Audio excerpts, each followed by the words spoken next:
ॐ निरञ्जनं नित्य अनन्तरूपं भक्तानुकम्पाधितविग्रहं वै ईशावतारं परमेशमीड्यं तं रामकृष्णं शिरसा नमामः।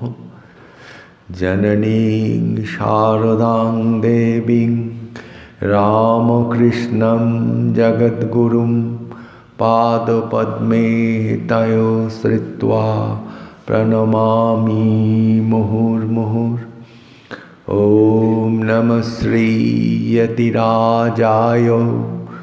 विवेकानन्दसूरये सच्चित् सुखस्वरूपाय स्वामिने तापहारिणे।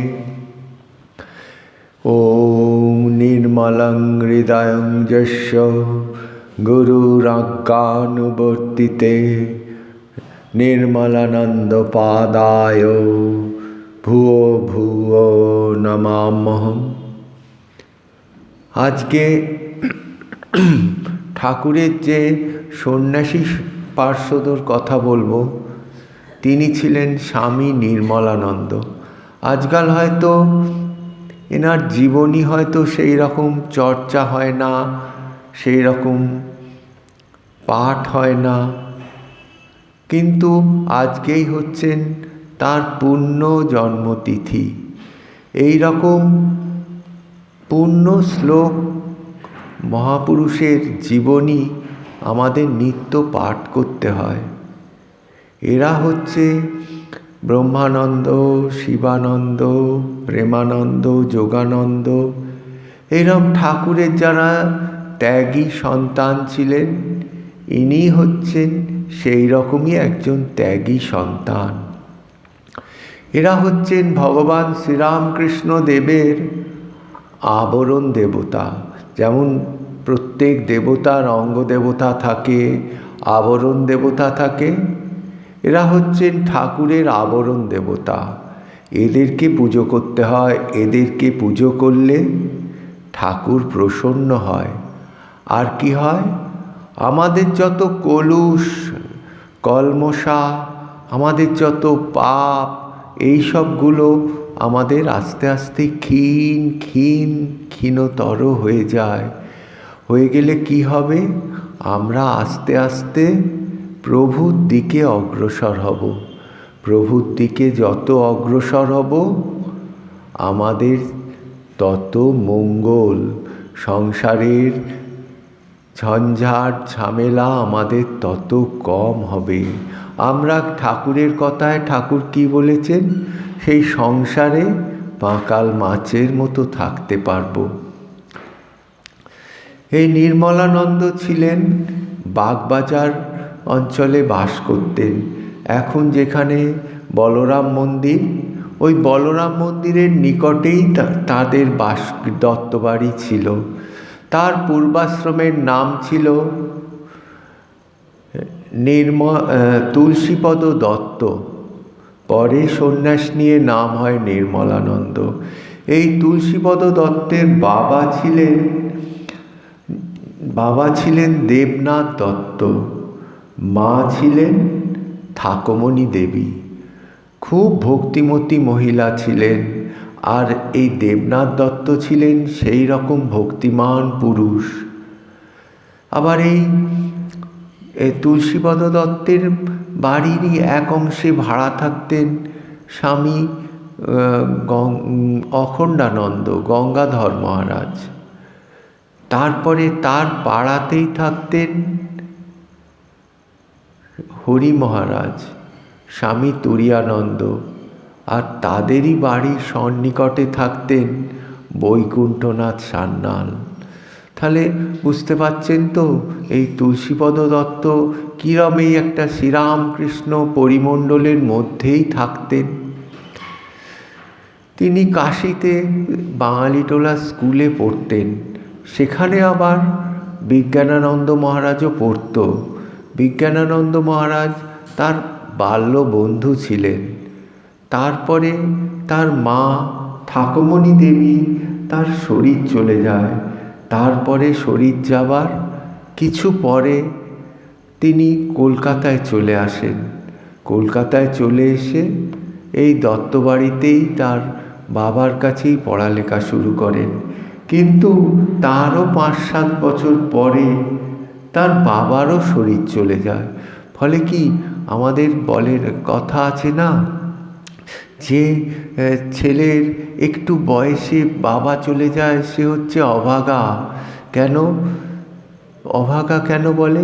তার বাবা থাকলে একটু বড় বয়সে তার বাবা তাকে অনেক কিছু গাইড করতে পারে, অনেক কিছু দেখাতে পারে। কিন্তু নির্মলানন্দের বাবা চলে গেলেন। সত্যি জাগতিক বিষয়ে তিনি ছিলেন অভাগাই বটে, কিন্তু পারমার্থিক বিষয়ে, পারমার্থিক জগতে তিনি ছিলেন অত্যন্ত তিনি ছিলেন কৃপাপ্রাপ্ত রামকৃষ্ণদেবের, ভগবান রামকৃষ্ণদেবের অত্যন্ত কৃপাপ্রাপ্ত। এই কৃপা পেলে মানুষ ভগবান হয়ে যায়। তা উনিও ভগবানই হয়ে গেছিলেন। ভগবানের অঙ্গদেবতা মানে ভগবানই হয়ে গেছিলেন। অভেদানন্দ মহারাজ এক জায়গায় বলছেন যে ঠাকুরকে যখন ধ্যান করবেন, ঠাকুরকে ধ্যান করার সময় ঠাকুর বসে আছেন পদ্মর মধ্যে, আর পদ্মের এক একটা পাতায় ঠাকুরের সন্তানরা বসে আছেন। এই রকমভাবে ঠাকুরের স্বপার্ষদ ধ্যান করতে হয়। তা যাই হোক, তিনি পড়ালেখা কলকাতায় শুরু করলেন, করে পড়ালেখা করছেন, স্কুল ফাইনালও পাশ করে গেছেন। তারপরে একদিন শুনলেন তিনি বলরাম মন্দির যেখানে আছে তার কাছেই একটা মাঠ ছিল, সেই মাঠে তারা খেলা করত। তা তিনি শুনলেন বলরাম মন্দিরে ঠাকুর আসছেন, তিনিও খেলার মাঠ ছেড়ে, তার সঙ্গীরাও খেলার মাঠ ছেড়ে বলরাম মন্দিরে চলে এলেন। তখনও সন্ধ্যা হয়নি, ঠাকুরের জায়গায় নেই, ঠাকুরের আসন খালি।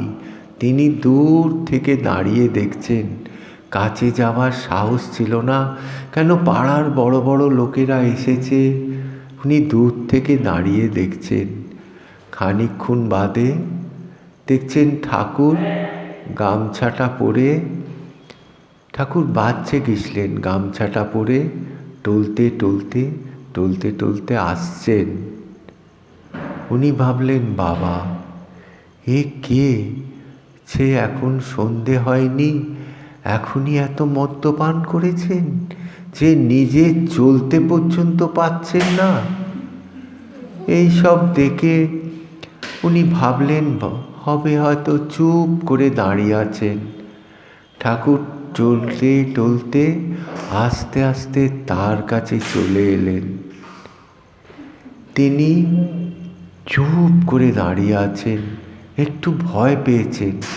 ঠাকুর সেই রকম অর্ধ নিমীলিত নেত্রে তার দিকে একটু তাকালেন, তাকিয়ে আস্তে আস্তে চলে গেলেন।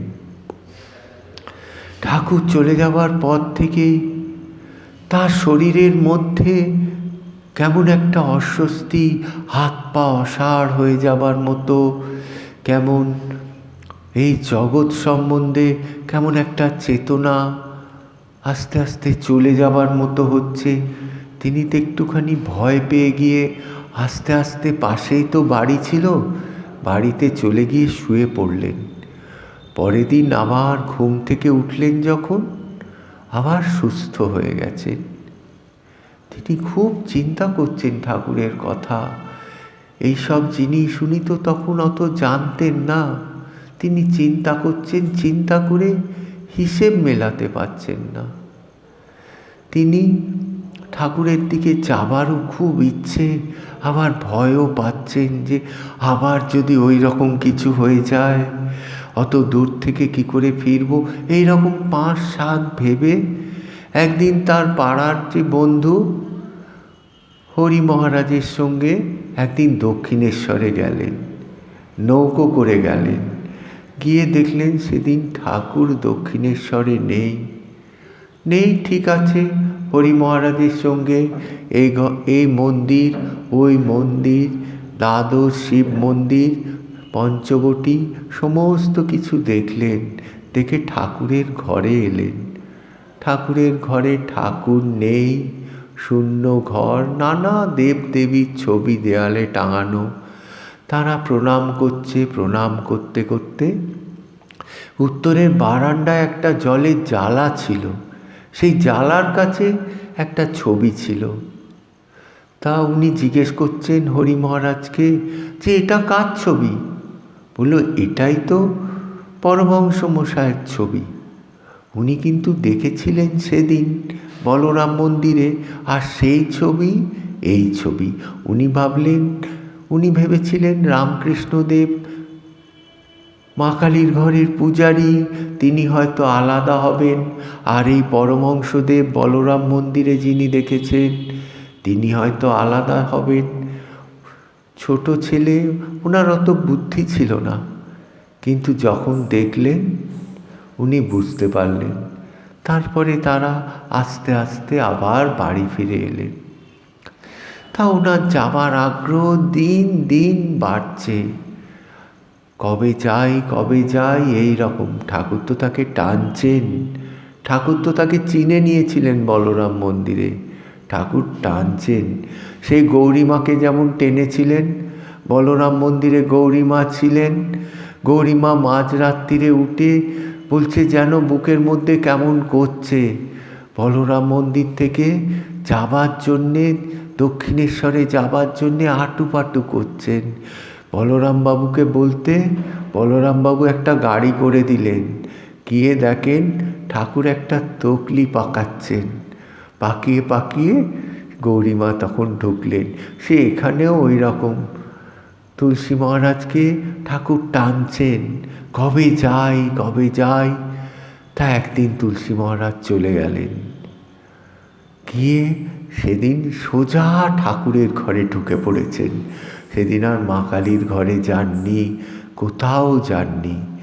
গিয়ে দেখেন ঠাকুর তখন ভোজনে বসেছেন। তুলসী মহারাজ ছোট ছেলে তো, তার অত জ্ঞান নেই। ঠাকুর খেতে বসেছেন, ঠাকুরকে প্রণাম করছেন। তুলসী মহারাজ জানতেন না যে খেতে বসলে মানুষকে প্রণাম করতে নেই, হাঁটা চলা করলে প্রণাম করতে নেই। তুলসী মহারাজ প্রণাম করেছেন। ঠাকুর কিন্তু জানেন তো এ বালক, এ কিছু জানে না, ঠাকুর কিছু বলেননি। আর তুলসী মহারাজ আর একটা জিনিস লক্ষ্য করেছিলেন। দেখেন ঘরের দরজার বাইরে আর একজন দাঁড়িয়ে আছেন। উনি তখন জানতেন না যে উনি আমাদের মা জননী দাঁড়িয়ে আছেন, ঠাকুর খাচ্ছেন, মা জননী বাইরে দাঁড়িয়ে আছেন।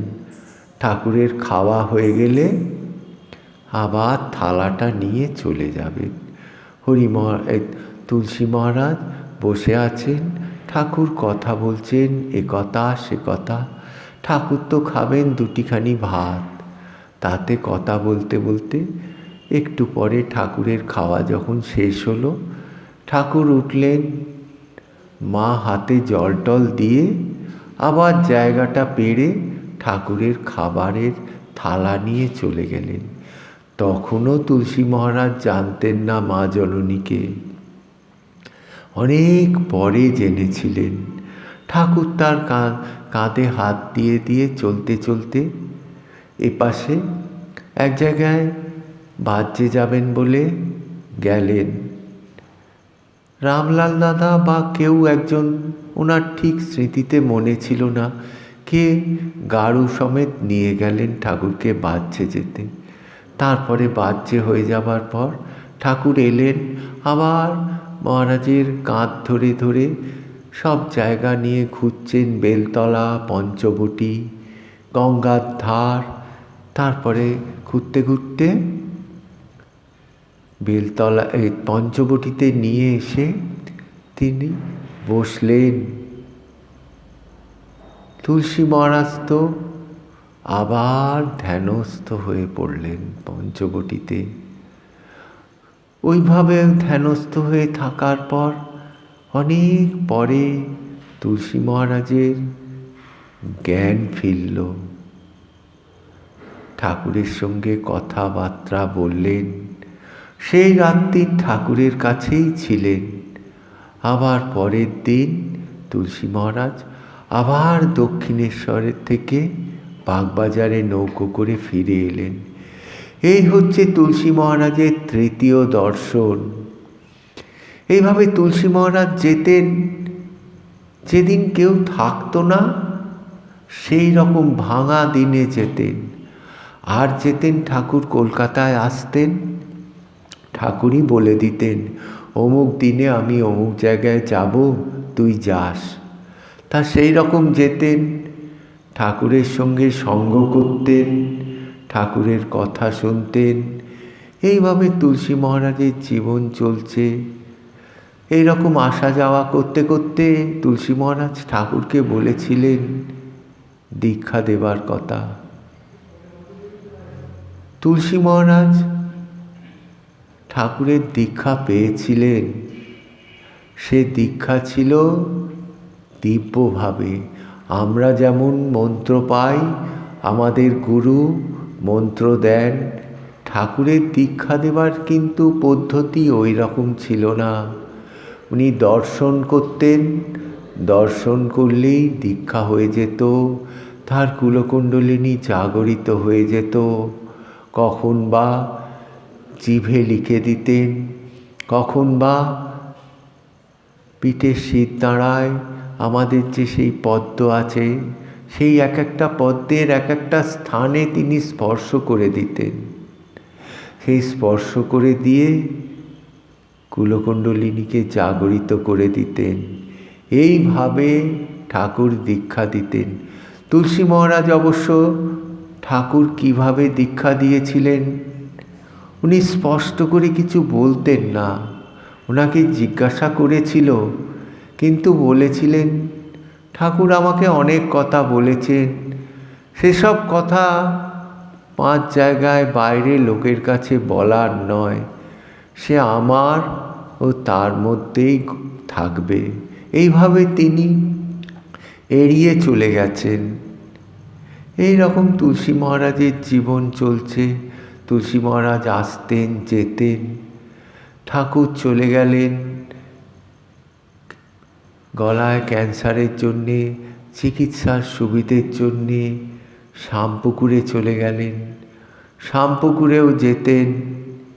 কাশীপুর বাড়ি চলে গেলেন, এখন যেখানে কাশীপুর উদ্যানবাটি শ্রীরামকৃষ্ণ মঠ হয়েছে সেখানে চলে গেলেন। তুলসী মহারাজ একটা কথা বলেছিলেন, কাশীপুর উদ্যানবাটিতে একটা কথা আমরা নতুন শুনেছি তার কাছ থেকে। তিনি একদিন কালী পুজো করেছিলেন, যেমন শ্যামপুকুরে করেছিলেন কালী পুজো রাত্রিতে, সেই রকম কাশীপুরেও করেছিলেন। তুলসী মহারাজ সেদিন উপস্থিত ছিলেন, তুলসী মহারাজকে প্রসাদ দিয়েছিলেন। পরের দিন শারদানন্দ মহারাজ এসেছিলেন, শারদানন্দ মহারাজকেও প্রসাদ দিয়েছিলেন ঠাকুর। এই কথাটা আমরা আর কোথাও পাইনি, তুলসী মহারাজের কাছেই পেয়েছিলাম।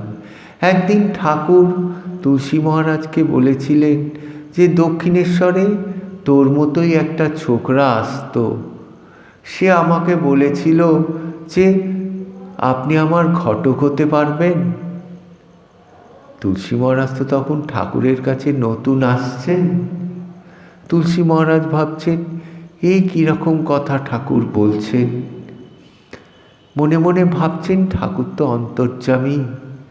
ঠাকুর বলছেন যে সে বলছে ঘটকের কাজ কি জানিস, হচ্ছে মিলন করে দেয়া, বর কনে মিলন করে দেয়া। সেই গুরু হচ্ছে ঘটক। সে ঘটক কি বলেছিল জানিস, যে আমি তার সঙ্গে তার ইষ্টের মিলন করে দিতে পারি কিনা। এই কথার জন্যেই তিনি ঘটক কথা বলেছিলেন। তুলসী মহারাজ সেদিন বুঝলেন যে ঠাকুর কেন ঘটক কথা বলেছিলেন। আর ঠাকুর ঘটক বলতে সেদিন তুলসী মহারাজকে আর একটা কথাও মানে বুঝিয়ে দিয়েছিলেন যে তিনিও তুলসী মহারাজের ঘটক হবেন, এই কথা বুঝিয়ে দিয়েছিলেন। কিন্তু বালক তুলসী মহারাজ সেদিন এত কথা বুঝতে পারেননি। আস্তে আস্তে ঠাকুরের কাছে যাতায়াত করতে করতে আস্তে আস্তে তিনি বুঝেছিলেন। এইভাবে থাকতে থাকতে একদিন তুলসী মহারাজ আর সেদিন আসেননি কাশীপুরে। শুনলেন প্রভুর শরীর চলে গেছে। তুলসী মহারাজ ছুটে কাশীপুরে গেলেন। প্রভুর নশ্বর দেহ কাশীপুর শ্মশানে নিয়ে যাওয়া হলো। তুলসী মহারাজও সেদিন সেই সঙ্গে গিয়েছিলেন খুব ভারাক্রান্ত মনে। আস্তে আস্তে রাত্রিবেলায় বাড়ি ফিরে গেছিলেন। কিন্তু ওই যে একটা আকর্ষণ ছিল, ঠাকুর চলে গেছেন, কিন্তু ঠাকুরের সন্তানদের সঙ্গে সবাইকার আলাপ করে দিয়েছিলেন। তুলসী মহারাজ ঘরে থাকতে পারছিলেন না। সেই টানে, গুরু ভাইদের টানে আবার কাশীপুর বাড়িতে চলে এসেছিলেন। যে কদিন তারা কাশীপুর বাড়িতে ছিলেন, তুলসী মহারাজ কাশীপুর মঠে যাতায়াত করতেন। তারপর আপনারা তো সেই ঘটনা জানেন।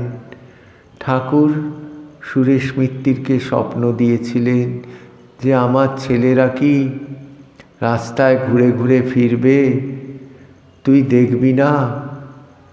তখন সুরেশ মিত্তির একটা বাড়ি ভাড়া নিয়েছিলেন।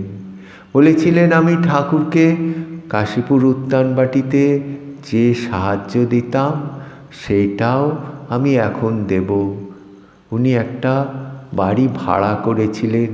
তার সন্তানেরা বলেছিল একটা নির্জন বাড়ি, তা খুব নির্জন, তা তখন বলতো ভূতের বাড়ি। সেই এখন যেটা বরানগর মঠ হয়েছে, সেই বাড়ি যদিও ভগ্নপ্রায় হয়ে ভূমিসাৎ হয়ে গেছিল, এখনও সেই বাড়ির দেখবেন বরানগর মঠে একটা থাম আছে। সেই থামটা গিয়ে আমরা প্রণাম করি, কেন সেই থামে ঠাকুরের সন্তানদের স্পর্শ পড়েছে। পুত পবিত্র সেই থামে গিয়ে আমরা প্রণাম করি। আবার যদি কোনো দিন দেয়, ঠিক আবার সেই পুরনো বরানগর মঠ যেমন ছিল, ঠিক সেই রকম বরানগর মঠ আবার গড়ে উঠবে। আবার আমরা সেইখানে যাব, সে গিয়ে সেই বরানগর মঠে প্রভুর লীলা দেখব, প্রভুর সন্তানদের যেসব লীলা করেছিল সেই সব লীলা দেখব। আমরা ভাবচক্ষে সব দেখব, সেই শশী মহারাজের পুজো দেখব। সেইভাবে আমাদের যদি প্রভু দিন দেয় আবার দেখব। শশী মহারাজ ঠাকুরকে আপ্রাণ পুজো করতেন, সে ঘটনা তো আপনারা জানেন। আর তুলসী মহারাজও বরানগর মঠে আসতেন, আবার বাড়ি ফিরে যেতেন, আবার আসতেন, এইভাবে যাতায়াত করতেন। করতে করতে বাড়ি আর তার ভাল লাগতো না। অন্যান্য সন্তানেরাও যেমন বাড়ি ছেড়ে দিয়েছিলেন, তারও বাড়ি ভালো লাগতো না। কিন্তু ঠাকুরের সন্তানেরা, তুলসী মহারাজের গুরু ভাইরা সব দত্তবাড়িতে যেতেন, গিয়ে সেখানে ভজন গান কীর্তন সব করতেন। স্বামীজি বলেছিলেন তুলসী মহারাজ সম্বন্ধে পরবর্তীকালে, দেখ তো তুলসীর মতো তোরা হবি, যেমন তপস্যা করতে পারে, তেমন কাজ করতে পারে, তেমন লেকচার দিতে পারে, তেমন গাইতে পারে, বাজাতে পারে। দেখ তুলসীর কত গুণ, তোরা এই রকম হবি। তুলসী মহারাজের বাড়িতে গিয়ে ওনারা ভোজনও করতেন, গান করতেন। তুলসী মহারাজ সঙ্গে সঙ্গে পাকওয়াজ বাজাতে পারতেন। তুলসী মহারাজ তবলা বাজাতে পারতেন, পাকওয়াজ বাজাতে পারতেন। স্বামীজি তো একদিন তুলসী মহারাজের বাড়িতে গিয়ে গায়ত্রীর আবাহন করবেন, সেই গেছেন 10টার সময়, তখন থেকে আবাহন শুরু করেছিলেন। সেই 2 লাইনের আবাহন স্বামীজি বিকেল 4টে অবধি সেই 2 লাইনের আবাহন তানপুরা সহযোগে আবাহন করছেন, আর তুলসী মহারাজ পাকওয়াজ বাজিয়ে যাচ্ছেন। তুলসী মহারাজেরও ক্ষুধা তৃষ্ণা নেই, স্বামীজি বিভোর হয়ে আবাহন করে যাচ্ছেন। এই রকম আবাহন স্বামীজি বেলুড় মঠেও করতেন, আমরা সব বইতে পড়ে দেখেছি। স্বামীজি এই আবাহন শিখেছিলেন ঋষিকেশে এক সাধুর থেকে। স্বামীজিও ঠিক একইভাবে তন্ময় হয়ে আবাহন করতেন। আবাহন করতে করতে স্বামীজির জ্ঞান থাকতো না, যে সময়ের জ্ঞান, কালের জ্ঞান সব তিরোহিত হয়ে যেত। সেই রকম একদিন তুলসী মহারাজের বাড়িতেও স্বামীজি করেছিলেন। এরম করতে করতে তুলসী মহারাজ একদিন সত্যিই বাড়ি ছেড়ে দিলেন। তার আগে স্বামীজি সেই বাবুরাম মহারাজের মায়ের আমন্ত্রণে ডিসেম্বর মাসে বাবুরাম মহারাজের বাড়ি আটপুরে গিয়েছিলেন। স্বামীজি সেই 24শে ডিসেম্বর ধুনি জ্বালিয়েছিলেন, সে তো আপনারা জানেন। সেই সময় তারা সন্ন্যাস ব্রতের সংকল্প করেছিলেন। সেই সংকল্পের পূর্তি হয়েছিল এই বরানগর মঠে। স্বামী অভেদানন্দ মহারাজ গয়া থেকে সন্ন্যাসের মন্ত্র লিখে এনেছিলেন। সেই মন্ত্র পাঠ করে অভেদানন্দ মহারাজ ছিলেন আচার্য, স্বামীজি ওদেরকে সন্ন্যাস দিয়েছিলেন। সেদিন ব্রহ্মানন্দ, রাখাল মহারাজ ব্রহ্মানন্দ হলেন, বাবুরাম ঘোষ ছিলেন প্রেমানন্দ মহারাজ, স্বামীজি নিজের নাম নিয়েছিলেন বিবিদিশানন্দ মহারাজ, শরৎ মহারাজ নাম দিয়েছিলেন শারদানন্দ মহারাজ, শরৎ মহারাজের ভাই শশী মহারাজের নাম দিয়েছিলেন রামকৃষ্ণানন্দ। রামকৃষ্ণানন্দ নামটা স্বামীজির নিজেরই নেবার ইচ্ছে ছিল, কিন্তু শশী মহারাজ যেমন সেবা করতেন, সেই সেবা দেখে স্বামীজি তার নামটা তারকেই রামকৃষ্ণানন্দ নামটা নির্দিষ্ট করে নিজে বিবিদিশানন্দ নাম নিয়েছিলেন। কেউ কেউ বলে সেই দিনই নির্মলানন্দর নাম, তুলসী মহারাজের নাম নির্মলানন্দ হয়েছিলেন। কেন? স্বামীজি দেখেছিলেন তার হৃদয় ছিল অত্যন্ত নির্মল, তাই জন্যে স্বামীজি তার নাম দিয়েছিলেন নির্মলানন্দ। মতান্তরে বলে উনি নাকি পরে হরি মহারাজের সঙ্গে তিনি সন্ন্যাস নিয়েছিলেন। হরি মহারাজের নাম হয় স্বামী তুরীয়ানন্দ আর ওনার নাম হয় নির্মলানন্দ। এইভাবেই কিন্তু উনি সেই বরানগর মঠেই সেইভাবেই সন্ন্যাস নিয়েছিলেন। তিনি তার বরানগর মঠে যোগদানের জন্য একটু দেরি হয়েছিল। কেন? তার মামা ছিলেন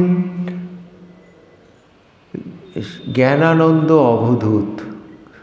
তিনি ছিলেন, ঠাকুর বলতেন, তিনি ছিলেন খুব উচ্চকোটির সাধক ছিলেন।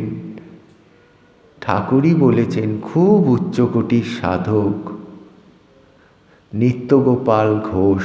কিন্তু তিনি ঠাকুরের এই সাম্রাজ্যের মধ্যে নয়, মানে ঠাকুরের পার্ষদও নন।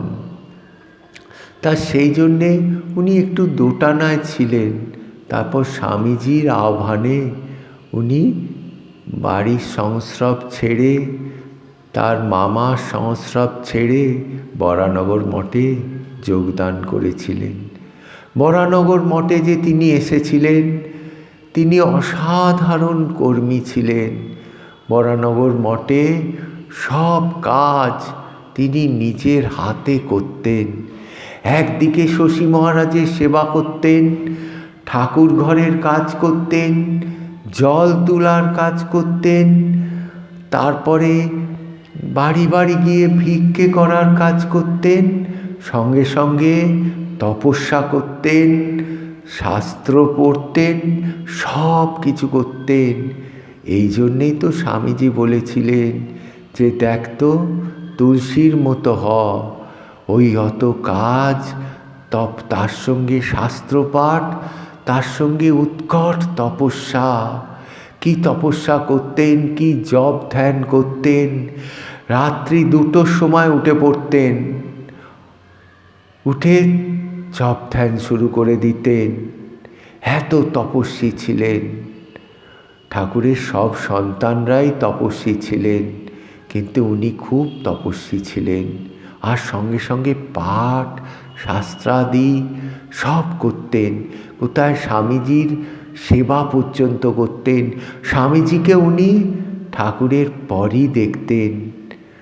এত স্বামীজিকে ভালোবাসতেন, এত ভালোবাসতেন, স্বামীজিকে ঠাকুরের পরই দেখতেন।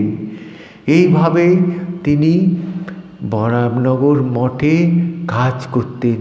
ক্রমে ক্রমে বরানগর মঠ ছেড়ে মঠ চলে এলো আলমবাজার মঠে।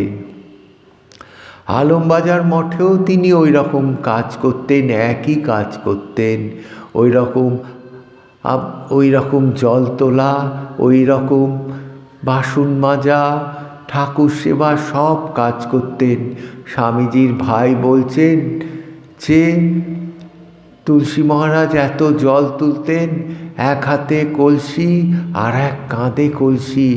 এত জল তুলে তুলে কাঁধেতে কড়া পড়ে গেছিল, কালো দাগ ধরে গেছিল ওনার। এত জল তুলতেন কেন? আলমবাজার মঠে লোকজনও বেশি আসতো, জলেরও দরকার বেশি হতো। উনি সব জল তুলতেন। কে তুলবে, কখন তুলবে, কারও অপেক্ষা করতেন না। উনি নিজে হাতে সমস্ত কাজ করতেন। এই রকম কাজকর্ম করে উনি বরানগর মঠ, আলমবাজার মঠে করতেন। কিন্তু ওনার বাড়ির লোক আসতো, এসে এসে কান্নাকাটি সব করত। উনি দেখতেন যে তিনি ফিরবেন না, কিন্তু তারাও ছাড়বে না। উনি দেখলেন না, এইভাবে চলে না। উনি বললেন আমি এবার তপস্যায় চলে যাব। তা ওরা টাকা কড়ি এইসব দিতে চাইল, উনি কিচ্ছু নেবেন না।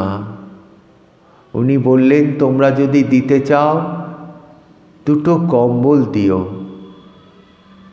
তা 2টো কম্বল ভিক্ষে করে খালি পায়, টাকা পয়সা কিচ্ছু নেননি, উনি চলতে শুরু করলেন। ঠাকুরের অন্যান্য সন্তানেরাও যেভাবে গেছিলেন, উনিও ওইভাবে চলা শুরু করলেন। নানা জায়গা যেতে যেতে যেতে যেতে আস্তে আস্তে ভারতের নানা তীর্থ দর্শন করতে করতে উনি হরিদ্বার চলে গেলেন। হরিদ্বারে গিয়ে গেলেন, কঙ্খলে গেলেন। তখন রামকৃষ্ণ মঠ মিশনের শাখা হয়নি, উনি আশ্রমে, অন্যান্য আশ্রমে থাকতেন। ঋষিকেশে স্বামীজির সঙ্গে দেখা হয়েছিল। স্বামীজিও তখন ওখানে, অভেদানন্দ মহারাজের সঙ্গেও দেখা হয়েছিল। উনি স্বামীজির জন্যে তপস্যা করবেন বলে একটা কুটিয়া করে দিয়েছিলেন। বাঁশ টাঁশ দিয়ে স্বামীজি তপস্যা করবেন, কিন্তু বিধি বাম, স্বামীজির জ্বর এসে গেল। এত প্রবল জ্বর, স্বামীজির জ্বর কমার কোনো লক্ষণ দেখা গেল না। ক্রমে ক্রমে স্বামীজি সংজ্ঞাহীন হয়ে পড়ল। সবাই তো খুব চিন্তান্বিত হয়ে পড়ল, কেন স্বামীজি তো তখন কর্ণধার অচৈতন্য অবস্থায় শুয়ে আছেন। সবাই মাথায় হাত দিয়ে বসে আছে। এমন সময় কুটিয়ার ধারে একজন বৃদ্ধ সন্ন্যাসী এলেন। এনে মধু দিয়ে কি সব জড়িবুটি স্বামীজিকে খাইয়ে দিলেন। আস্তে আস্তে স্বামীজির জ্ঞান ফিরে এলো। জ্ঞান ফিরে আসতে স্বামীজি বললেন, ওরে, আমি এখন মরব না রে। ঠাকুর আমায় দেখা দিয়েছিলেন, দেখা দিয়ে বললেন, তোর এখন অনেক কাজ বাকি আছে, যা চলে যা। সেই ঠাকুরের ইচ্ছেতে, ঠাকুরের কাজ সমাপ্ত করার জন্যে স্বামীজি আবার আমাদের কাছে চলে এলেন। ওনাদের মুখে আবার হাসি ফিরে এলো। স্বামীজিকে কোনো রকমে রেল ভাড়া জোগাড় করে স্বামীজিকে রেলে তুলে দিলেন। ওনারা আবার তীর্থে চলে গেলেন। আবার ঋষিকেশ থেকে হাঁটতে হাঁটতে যাচ্ছেন। তখন ঋষিকেশ এরম ছিল না। এক জায়গায় তুলসী মহারাজ বলেছেন, একটা সাধু দেখেছিলেন, ওং ওং সোহম সোহম এরম করছেন, শিবোহম করতে করতে ধ্যান করছেন। ওনারা দেখছেন বাঘ এলো জঙ্গল থেকে, ওনাকে মুখে করে নিয়ে চলে গেলেন। কিন্তু সেই সাধু শিবোহম শিবোহম বলে যাচ্ছেন। এই রকম ধ্যাননিষ্ঠ এইরকম সাধু দেখেছিলেন। তুলসী মহারাজ বলছে, আমরা চোখে দেখলাম, এলো বাঘ ধরে নিয়ে চলে গেল। এইরকম তখনকার দিনে অনেক সাধু, অনেক তীর্থযাত্রীকে ধরে নিয়ে চলে যেত। তাই ওনারা এগিয়ে যাচ্ছেন, যেতে যেতে বদ্রিকাশ্রমে গেলেন। বদ্রিকাশ্রমে একটা গুহায় বসে তপস্যা করলেন। বদ্রিকাশ্রম থেকে কেদারে এলেন, কেদারে আবার রইলেন, তপস্যা করলেন। যা হোক খাচ্ছেন অল্প কিছু তপস্যা করে। সেখান থেকে আবার ওনারা যাবেন গঙ্গোত্রী, গঙ্গোত্রী হয়ে গোমুখ। গোমুখে গেলেন, যেখান থেকে গঙ্গা নদী বেরিয়েছে। এখনকার মতো ছিল না গোমুখ। তারা গেলেন গোমুখ থেকে আবার গঙ্গোত্রী নেবে, সেখান থেকে জঙ্গলাকীর্ণ পথ দিয়ে যমুনোত্রী চলে গেলেন। সেই সব দর্শন করে ওনারা আবার ফিরে এলেন ঋষিকেশে। ডেরাডুন থেকে ঋষিকেশ, তারপর আবার মঠে ফিরে এলেন। মঠে ফিরে আসার পর স্বামীজিও আস্তে আস্তে মঠে ফিরে এলেন। স্বামীজির তখন আপনারা তো জানেন, সেই বহুমূত্র রোগের প্রকোপ হয়েছিল। তা উনি স্বামীজির সেবার ভার নিজে কাঁধে তুলে নিলেন। উনি খুব সেবা করতে ভালোবাসতেন। স্বামীজির সেবার ভার তুলে নিলেন। স্বামীজির রান্না বান্না কিভাবে পথ্য হবে, ডাক্তার যেমন বলতেন উনি ঠিক সেইভাবে পথ্য রান্না করে স্বামীজিকে দিতেন। স্বামীজিও তখন শিশুর মতো হয়ে গেছিলেন। উনি ছিলেন স্বামীজি সমবয়সী, কিন্তু স্বামীজি শিশুর মতো ছিলেন। ওনার কাছে খাবার চাইতেন, যেটা ওনার খাওয়া উচিত না, উনি দিতেন না। একদিন উনি মাংস রান্না করেছেন, স্বামীজি শিশুর মতো তুলসী মহারাজকে বলছেন, তুলসী ভাই, মাংস খুব সুস্বাদু হয়েছে, আমায় আর এক টুকরো দেবে? তুলসী মহারাজের সেদিন মন একদম গলে গেল। তুলসী মহারাজ আবার স্বামীজিকে এক টুকরো মাংস দিলেন, কিন্তু মাংস খেলেন। খাবার পরই স্বামীজি রহস্য করে বলছেন যে, তুলসী ভাই, ডাক্তারের নিষেধ সত্ত্বেও তুমি আমাকে মাংস দিলে? তুলসী মহারাজও সেই রকম। তুলসী মহারাজও রহস্য করে বলছেন, তুমি কি বলছো? যার হাতের মধ্যে, মুঠোর মধ্যে চন্দ্র সূর্য, সমগ্র ব্রহ্মাণ্ড, আমি তাকে এক টুকরো মাংস না দিয়ে থাকতে পারি? বলে স্বামীজি হাসছেন, তুলসী মহারাজও হাসছেন। এই রকম ছিলেন তাদের ভালোবাসা, এই রকম ছিলেন তাদের রহস্য। একদিন স্বামীজি হঠাৎ তাকে বললেন, দেখ তুলসী, এই আমরা 9-10 জন লোক 1 ঘন্টার মধ্যে দার্জিলিং যাব, তুই তাদের খাওয়া দাওয়ার ব্যবস্থা করে দে। তুলসী মহারাজের তো মাথায় বাজ ভেঙে পড়ল যে 1 ঘন্টার মধ্যে 9-10 জন লোকের খাওয়া দাওয়া কী করে করবে। তখন তো এইরকম প্রেসার কুকার ইত্যাদি ছিল না। কিন্তু তুলসী মহারাজ এতই পটু ছিলেন, তিনি ঠিক করে দিলেন। আর স্বামীজি তো খুব খুশি হলেন। তারপরে স্বামীজি দার্জিলিং থেকে ফিরে এলেন। এসে বলতেন, স্বামীজি তুলসী মহারাজকে তো বিদেশে পাঠাবেন, লেকচার দিতেন ভালো, স্বামীজি জানতেন। কলকাতা থেকে যখন লেকচারের ডাক আসতো, স্বামীজি বলতেন, দেখ তুলসী, আমি আজকে আর অমুক জায়গায় যেতে পারবো না, তুই যা।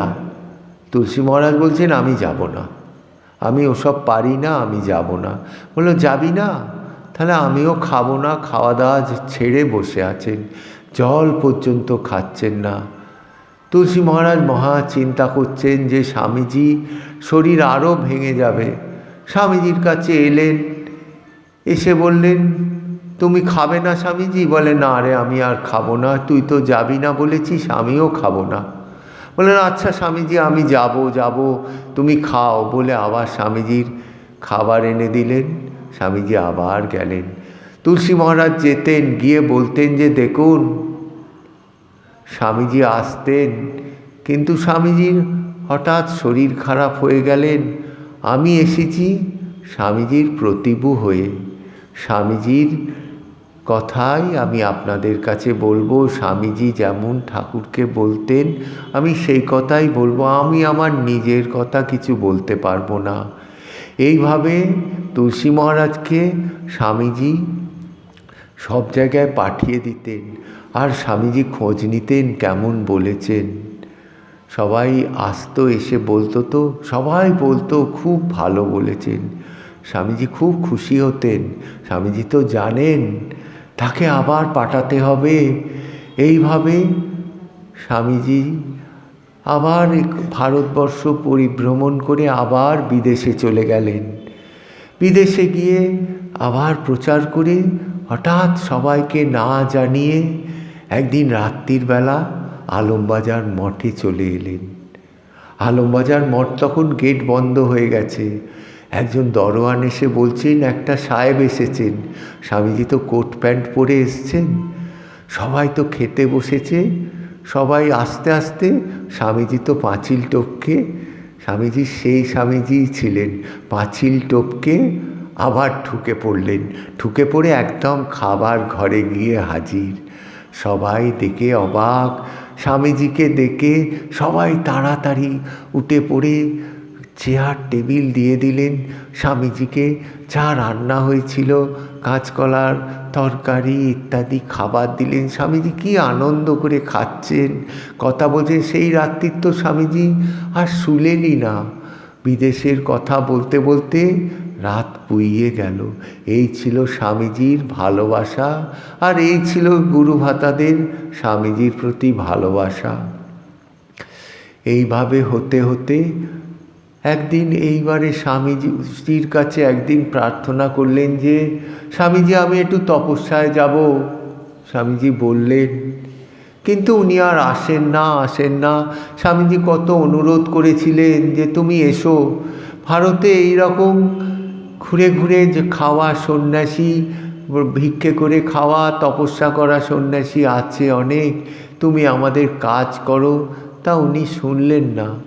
উনি বললেন আরও আমি কিছুদিন থাকব। একদিন ওনার কাছে তার গেল একটা টেলিগ্রাম। উনি ভেবেছেন আবার বুঝি ওনাকে ফিরে যাওয়ার অনুরোধ। উনি টেলিগ্রাম পেয়ে উনি একদম মূর্ছা যাবার মতো অবস্থা। দেখেন তার দলপতি আর আমাদের মধ্যে নেই, চলে গেছে। উনি তো শুয়ে পড়লেন, শয্যাশায়ী হয়ে গেলেন। স্বামীজি রাত্রিরে দর্শন দিলেন যে দেখ, আমি ছেড়ে যাইনি রে, তোদের কাছেই আছি, তোদের মধ্যেই আছি, কোথায় যাব? আস্তে আস্তে বলল উঠে পড়, শয্যা ত্যাগ কর, আবার অন্নপথ্য গ্রহণ কর। আবার তুলসী মহারাজ সেই দলপতির কথা শুনে আস্তে আস্তে সুস্থ হয়ে মঠে ফিরে এলেন। তারপরে তুলসী মহারাজের জীবন অন্য দিকে প্রবাহিত হতে লাগলো। বিদেশ থেকে অভেদানন্দ মহারাজ ব্রহ্মানন্দ মহারাজকে বললেন আমার একজন সহযোগী পাঠাও, আমি বিদেশে একা প্রচার করতে আর পাচ্ছি না, নানা জায়গায় চলে যেতে হচ্ছে।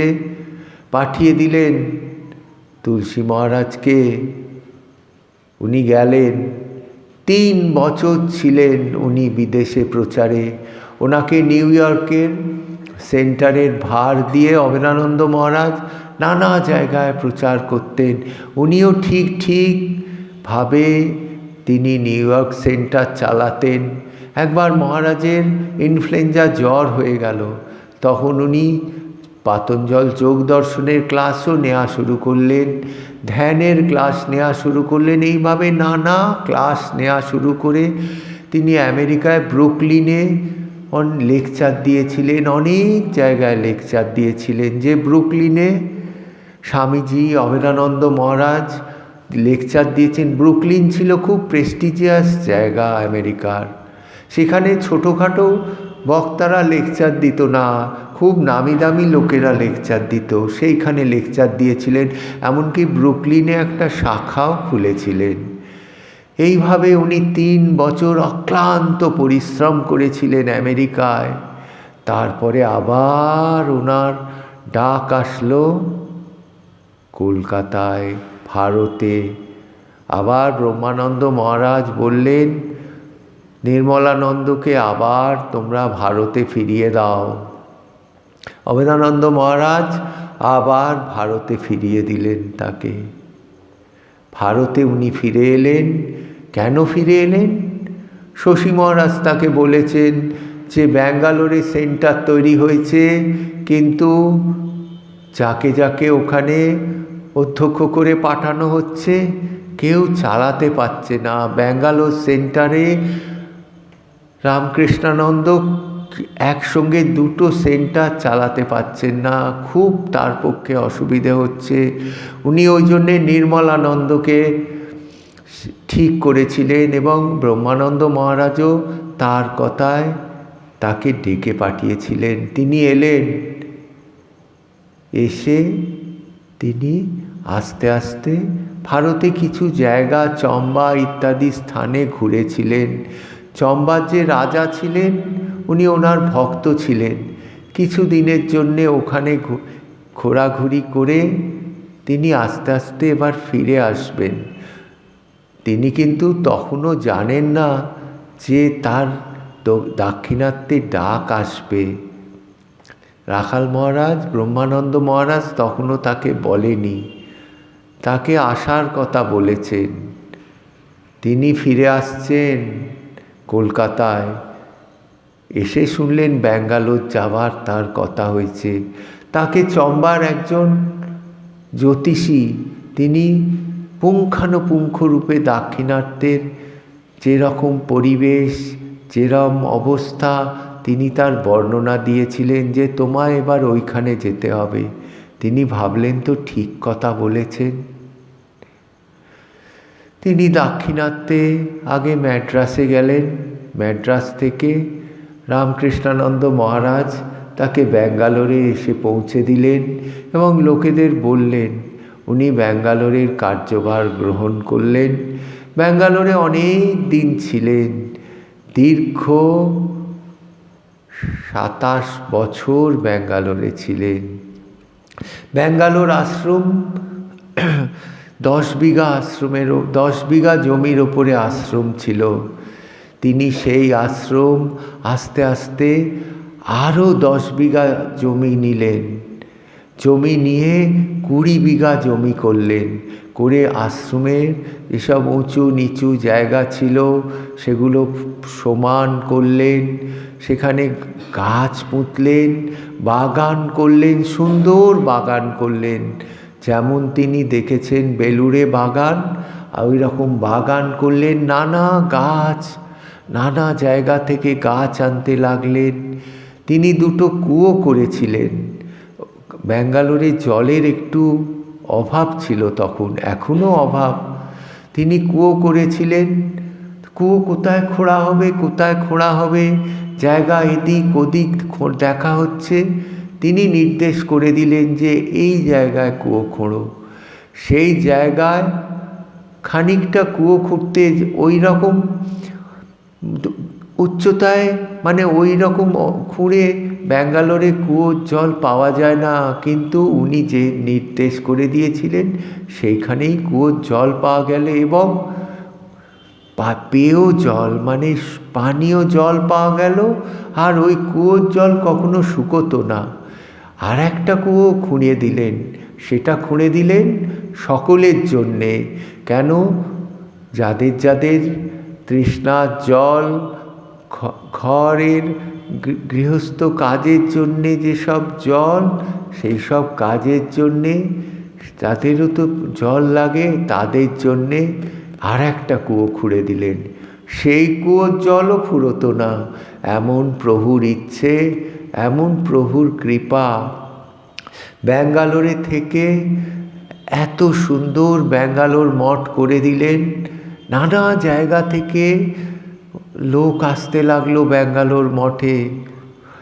কেন? ব্যাঙ্গালোর মঠের মন্দির, তাছাড়া ব্যাঙ্গালোর মঠের যে বাগান ছিল, সে অদ্ভুত সুন্দর বাগান। নানা লোক আসতো, এমনকি বিদেশিরাও এসে তার বাগান দেখে যেত। ব্যাঙ্গালোর মঠ তিনি একদম মানে জমিয়ে দিলেন এক কথায়। শুধু ব্যাঙ্গালোরে থাকলে হবে না, তার নানা জায়গা থেকে ডাক আসতে লাগলো। তিনি নানা জায়গায় যেতে থাকলেন। তিনি মালাবারে চলে গেলেন। এখন তো কেরালা হলো, তখন ওই অংশকে মালাবার বলতো। নানা জায়গায় দক্ষিণ ভারতে নানা জায়গায় মঠ করতে লাগলেন। তিনি ত্রিবান্দ্রমে একটা লেকচার দিতেন, একটা সমিতি ছিল, অনেকবার গেলেন। কিন্তু তাদের আগ্রহে তার জমি সব কেনা হলো। ত্রিবান্দ্রমে বিশাল এক মঠ করলেন। কেন? ব্রহ্মানন্দ মহারাজ বলেছিলেন যে তুমি ত্রিবান্দ্রম মঠ তৈরি করো, ত্রিবান্দ্রমের মঠ তোমাকে করতে হবে। ত্রিবান্দ্রমের মঠ তিনি প্রচুর টাকা খরচা করে ত্রিবান্দ্রমের মঠ করেছিলেন। পাহাড়ের ওপরে সে বিশাল মঠ করেছিলেন। দক্ষিণ ভারতে উনি 18টা মঠ করেছিলেন। নানা জায়গায় নানা মঠ করতেন, নানা জায়গায় মানে ঠাকুরের নাম প্রচার করতেন। বেদান্ত প্রচার করতেন। সঙ্গে সঙ্গে তার আশ্রমের সাধু ব্রহ্মচারীদের প্রতিও নজর থাকত। একদিন এক ব্রহ্মচারীকে বলছেন যে, কই তুমি আজ ঠাকুরকে পদ্ম দিলে না? সে চুপ করে আছে। বলে, দেখুনি অতগুলো পদ্ম ফুটে আছে? বলল, মহারাজ আমি তো লক্ষ্য করিনি। বলল, সে কি, অতগুলো পদ্ম ফুলে আছে, তুমি পদ্ম তুলে আনে ঠাকুরকে দিলে না, লক্ষ্য করনি? তুমি সন্ন্যাসী, তুমি এত অমনোযোগী কী করে হলে? এত অমনোযোগী হলে ঠাকুরের কাজ কি করে করবে? এসো। বলে উনি নিজে গেলেন, গিয়ে পদ্ম বললেন, দেখো কত পদ্ম ফুটে আছে, তুলে আনো, তুলে ঠাকুরকে দাও। ঠাকুরের পাদ পদ্মে সেই পদ্ম দিলেন। এই রকম ছিলেন তার সাধু ব্রহ্মচারীর প্রতিটা পদক্ষেপে তার নজর ছিল। সেখানে সাধু ব্রহ্মচারীদের ক্লাস নিতেন, তাদের রাত থাকতে উঠিয়ে দিতেন। বলে, ওঠো, জপ করো, নালে সাধু জীবন কি করে গড়ে উঠবে? শুধু কাজ করলে তো হবে না, সঙ্গে জপ ধ্যানও করতে হবে, তবে তো সাধু জীবন গড়ে উঠবে। ব্যাঙ্গালোর মঠে একবার শুনলেন আমাদের মা জননী আসবেন। মা জননী দক্ষিণ ভারতে আসছেন, দক্ষিণ ভারত তীর্থ ভ্রমণে আসছেন, ম্যাড্রাসে এসছেন। ম্যাড্রাস থেকে কন্যাকুমারিকা, মীনাক্ষী মন্দির, রামেশ্বর আপনারা তো জানেন, নানা জায়গায় ভ্রমণ করেছিলেন। রামনাদের মহারাজা ছিলেন স্বামীজির শিষ্য। রামনাদের মহারাজার আন্ডারে ছিল রামেশ্বরের শিব মন্দির। শশী মহারাজ মা আসছেন শুনে 108টা সোনার বেলপাতা করে দিয়েছিলেন। মা সেই বেলপাতা নিয়ে রামেশ্বরে শিবের মাথায় চড়িয়েছিলেন। মা সেইভাবে বলে ফেলেছিলেন ভাবস্থ হয়ে যে, যেমনটি রেখে গেছিলাম তেমনটি আছে। সেই যে ত্রেতা যুগে যখন রাবণ বধ করে রামচন্দ্র ফিরলেন এপারে, মা বালি দিয়ে শিব তৈরি করেছিলেন। সেই শিব তৈরি করে পূজা করেছিলেন। সেই শিবই হচ্ছেন সেই রামেশ্বর লিঙ্গ। সেই মা হঠাৎ ভাবস্থ হয়ে বলেছিলেন, যেমনটি রেখে গেছিলাম ঠিক তেমনটিই আছে। মানে মা যেমন তখনকার দিনে করে গেছিলেন ঠিক সেই রকমই আছে। মন্দির টন্দির পরে হয়তো নতুনভাবে তৈরি হয়েছে। সেই মন্দির, সব মন্দিরই আস্তে আস্তে বড় হয়, বড় হয়, বড় হয়। সেইভাবেই এখন বৃহৎ রামেশ্বর মন্দির হয়েছে। এইভাবে তীর্থ ভ্রমণ করতে করতে মা আবার চেন্নাইতে ফিরে এলেন। কিন্তু মায়ের অনেক সঙ্গী সাথীদের শরীর টরীর খারাপ হয়ে যাবার জন্যে মায়ের আবার ব্যাঙ্গালোরে আসার অনিশ্চয়তা সৃষ্টি হয়েছিল। কিন্তু উনি নিজে চলে গেলেন ম্যাড্রাসে, গিয়ে মাকে আনবার জন্যে প্রার্থনা করলেন। মা জননী বললেন, নিশ্চয়ই যাব। বলে মা ব্যাঙ্গালোরে এলেন 4-5 দিনের জন্যে। ব্যাঙ্গালোরে এলেন। ব্যাঙ্গালোরে এসে মাকে গাড়ি করে চারিদিকে যেখানে যা যা তীর্থ আছে, ছোট মন্দির আছে, দেখিয়ে দিতেন। মা যখন ব্যাঙ্গালোরে আসছেন স্টেশনে, তখন চারিদিকে রাস্তায়, স্টেশনে লোকে লোকে লোকারণ্য হয়ে গেছেন যে আমাদের মা জননী আসছেন। নির্মলানন্দ বলেছিলেন যে আমাদের মা আসছেন, সাক্ষাৎ জগদম্বা আসছেন। সবাই দাঁড়িয়ে আছেন স্টেশনে, রাস্তার দুধারে লোক দাঁড়িয়ে আছে, আশ্রমে লোকারণ্য হয়ে আছে। মা দেখে অবাক। মা তো সবাইকে আশীর্বাদ করলেন। মা তো আশীর্বাদই ছিল। মা আবার কিছু লোককে দীক্ষাও দিলেন। তা মা বললেন, দীক্ষা দেবার সময় কিন্তু মা তাদের দীক্ষা দিলেন, মন্ত্র দিলেন, কিভাবে জপ করতে হয়, কিভাবে আসনে বসতে হয়, কিভাবে ধ্যান করতে হয়, সব কিন্তু বলে দিলেন। তারা কিন্তু বাংলা ভাষা জানেন না, মাও কিন্তু কর্ণাটকি ভাষা জানেন না। কিন্তু ওই মা আবার পরে বলছেন যে দেখো, তাদের সঙ্গে ওদের চেয়ে আমি একটু কথা বলবো, আমি তো ওদের ভাষা জানি না বাবা, কি করে ওদের সঙ্গে কথা বলবো। তখন একজন দোভাষী দিলেন, সেই দোভাষী মায়ের কথা শুনে আবার তাদের ভাষায় ট্রান্সলেট করে তা মাকে মায়ের কথাগুলো তাদের বলে দিচ্ছেন। একটু টিলা একটা জায়গা ছিল, উঁচু পাহাড়ের মতো। মা আবার একদিন সেখানে উঠলেন, উঠে সেখানে কিছুক্ষণ বসে জপ করলেন, ধ্যান করলেন।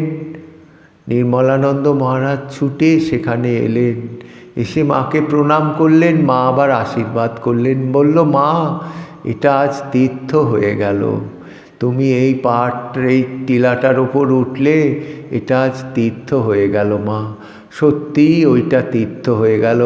ওখানে মায়ের একটা মন্দির হয়েছে, যে যায় সবাই ওখানে গিয়ে প্রণাম করে, বসে জপ করে, ধ্যান করে। এই ছিল তুলসী মহারাজ এইভাবে ব্যাঙ্গালোরের কাজ করতে করতে। তারপর 1935 সালে ব্যাঙ্গালোর থেকে উনি ওট্টাপালামে চলে এলেন। ওট্টাপালামে তার জীবনের শেষ অংশ। ওট্টাপালামে এলেন তিনি, আবার সেখান থেকে ওই ব্রহ্মদেশ কিছুদিন গিয়ে প্রচার করে এসেছিলেন।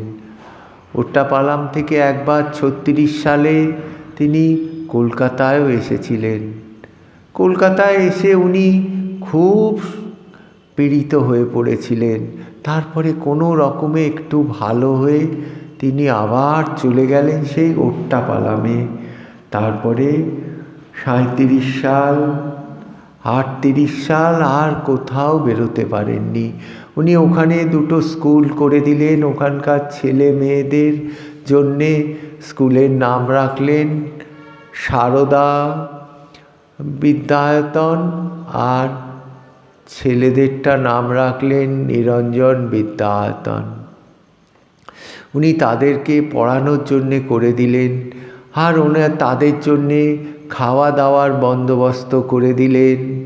তারপর থাকার বন্দোবস্ত করে দিলেন, সেই সব ছেলেদের মেয়েদের আলাদা আলাদা করে দিলেন, তারা থাকতেন, শিক্ষা লাভ করতেন।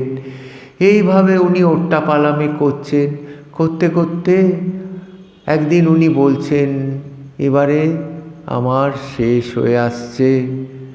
বলছেন, দেখো তো পাঁজিটা আছে, কলকাতা থেকে কি কিছু কেউ পাঠিয়েছে? 38 সালে বলছে, না পাঠায়নি। উনি তখন মালায়ালাম পঞ্জিকাই আনালেন, পঞ্জিকা দেখলেন, দেখে কিছু বললেন না। ওই যেমন ঠাকুরও করেছিলেন, ঠাকুরের অনেক সন্তানেরাও করেছিলেন, উনিও এইভাবে। তারপরে 38 সাল এসে গেল, মার্চ মাস, উনি প্রবল জ্বরে আক্রান্ত হলেন। তারপর দাস্তও তার হচ্ছে না, ডাক্তার ডোজ দিলেন, তারপরে কুইনাইন ইঞ্জেকশান দেবে বললেন। উনি ডাক্তারকে বললেন, তোমরা দাও, ইঞ্জেকশান দাও, ঠাকুরের শরীর এটা, তুমি যা ইচ্ছে করো, এই শরীর তো আমার নয়। তাই ইঞ্জেকশান দিল, জ্বর কমে গেল, কিন্তু ইঞ্জেকশানের জায়গা ফুলে উঠল, ফোলা কিছুতেই কমছে না। আস্তে আস্তে পাও ফুলে উঠতে লাগলো, শরীর ক্রমে ক্রমে ক্ষীণ থেকে ক্ষীণতর হয়ে যেতে লাগলো। এমন সময় উনি বললেন, যাহ, আর একজন চলে গেল। বিজ্ঞানানন্দ মহারাজ চলে গেলেন। তারপরে উনি শুয়ে ওইভাবেই ক্রমে ক্রমে আরও শরীর অপটু হয়ে যেতে লাগলো। তারপরে ওনাকে ধরে উঠিয়ে দিতে হতে হতে অনেক ডাক্তার ত্রিবান্দ্রম থেকে নিয়ে আসা হলো, কিছুতেই কিছু হলো না। এপ্রিল মাস চলে এলো। এপ্রিল মাসে 4 তারিখ এপ্রিল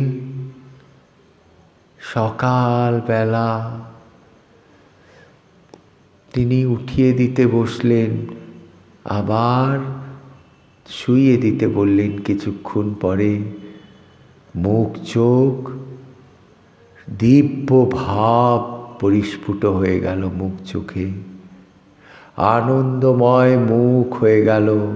সে অপার্থিব মুখ দিব্য ভাবে ভাবিত হয়ে গেলেন। মুখ চোখ দিয়ে দিব্য জ্যোতি বেরোতে লাগলো। আস্তে আস্তে ঠাকুরের কাছে চলে গেলেন। ঠাকুরের সন্তান ঠাকুরের কাছে চলে গেলেন। জয় রামকৃষ্ণ, জয় রামকৃষ্ণ, জয় রামকৃষ্ণ।